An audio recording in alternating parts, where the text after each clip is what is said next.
need a new window shade for my bedroom. What's wrong with the old window shade? Nancy Kulp and Buddy Ebsen were two Hollywood stars who had different backgrounds and experiences.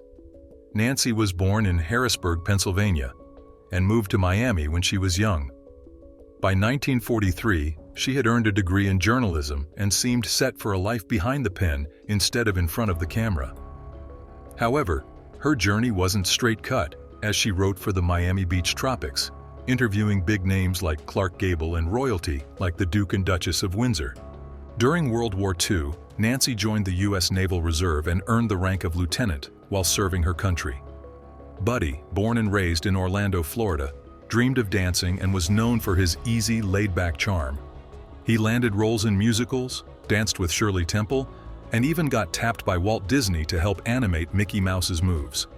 However, his career hit a major snag when he was cast as the Tin Man in The Wizard of Oz, which nearly killed him. After that, Buddy turned to other gigs, including sailing and teaching naval officers during World War II. By the time the 1950s rolled around, Nancy had moved to Hollywood and had gotten married, taking a job in MGM's publicity department. A director spotted her and thought she had the face for acting. Please don't bother me now. Later, Mrs. Flatt. She appeared in small roles on popular shows, such as I Love Lucy and Mad Max. Nancy had a reputation as a smart, hard-working actress with strong opinions and was not afraid to speak her mind.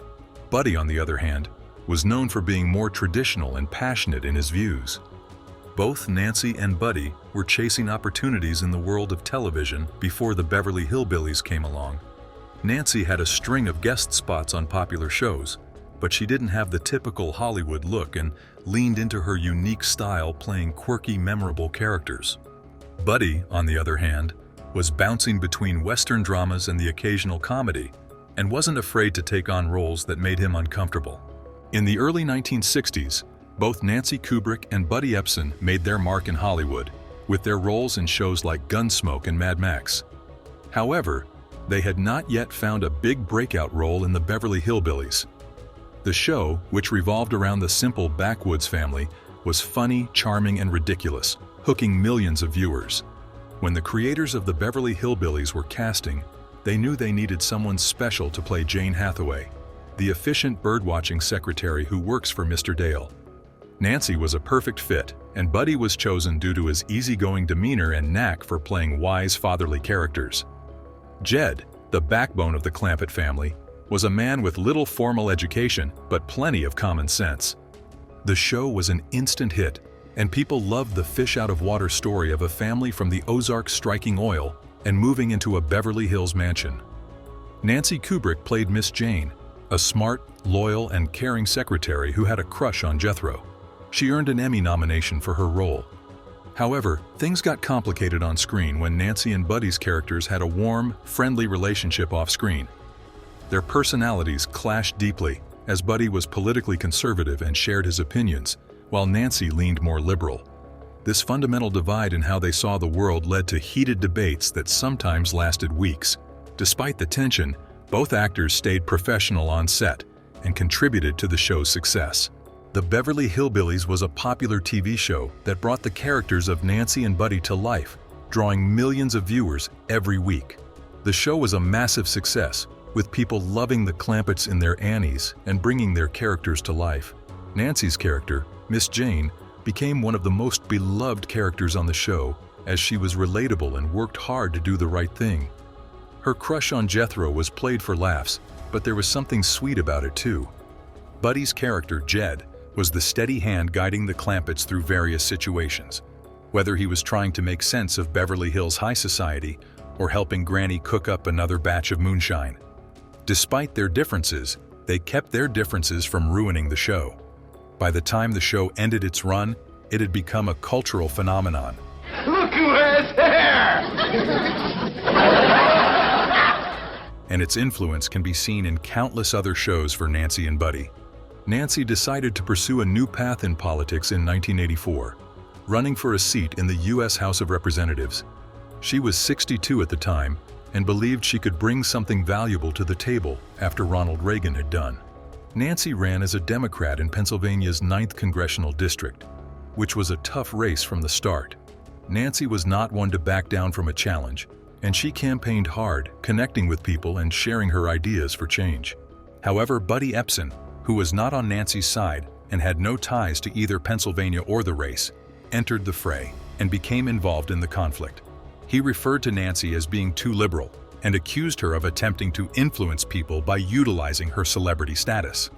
For Nancy, who had been taken aback for a number of years, this disagreement was of a personal and hurtful kind. After receiving more than 66% of the vote, Nancy was defeated in the election by a considerable margin.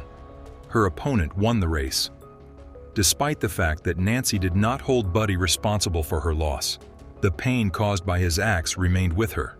She took a break from Pennsylvania for a while in order to get her thoughts organized, and she did not return until she had had sufficient time to digest what had occurred. In the beginning, Bobby did not appear to have any regrets about the actions he had taken. Nevertheless, as time went on, he began to experience some regrets as he approached the conclusion of his life. Both the advertisement and the method in which their feud had gotten out of hand were things that he expressed regret about. Sadly, at that point, it was already too late to completely rebuild the relationship that Nancy and Buddy had, and even when they did manage to reunite, it was only for a short period of time.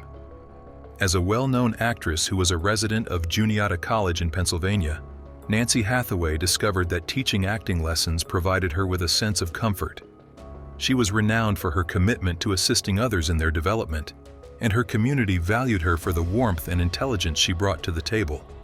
Because of Nancy's sense of humor and her heart, her students had the impression that the stage could be a place for anyone, regardless of their prior experiences. In addition to that, Nancy was a performer in the performances of the local theater, and she also made guest appearances on television on occasion. In spite of the fact that she had been diagnosed with cancer, Nancy did not waver in her resolve to continue teaching and to be involved in her community. But Jethro, please, you can't leave tonight. Oh, let me talk to Granny. She passed away in 1991, leaving behind a legacy that extended far beyond her position as Miss Jane. Her legacy will go on. The other actor, Buddy Ebsen, followed a different path in the entertainment world than everybody else. Following the conclusion of the Beverly Hillbillies, Buddy resumed his acting career by appearing in a variety of films and television shows. There was even a successful detective series called Barnaby Jones, in which he played a role, which helped him remain in the public eye. On the other hand, people couldn't help but think of him in conjunction with Jed Clampett, a character who possessed a homey charm and a catchphrase that became famous. Buddy was not bothered by the association because he gladly accepted the affection that people had for Jed, even if it meant that he was occasionally stereotyped. The fact that Bobby was a skilled sailor and also a writer of books was just one of the many things that kept him occupied. His marriage to Dorothy lasted for a very long time, and he spent his senior years surrounding himself with his family. His passing signified the end of an era, but his legacy continued to live on through the innumerable reruns of the Beverly Hillbillies and the recollections of those who had worked with him. Their narrative seems to be the result of a collision between two powerful personalities who were unable to establish a common ground. Their disagreements caused a split that was difficult to overcome, despite the fact that they were both extraordinarily skilled, passionate, and strongly opinionated. It is a credit to their skill and creativity that the magic they created together on TV as Jed and Miss Jane brought laughter and warmth to millions of viewers, despite the fact that they had differences between them.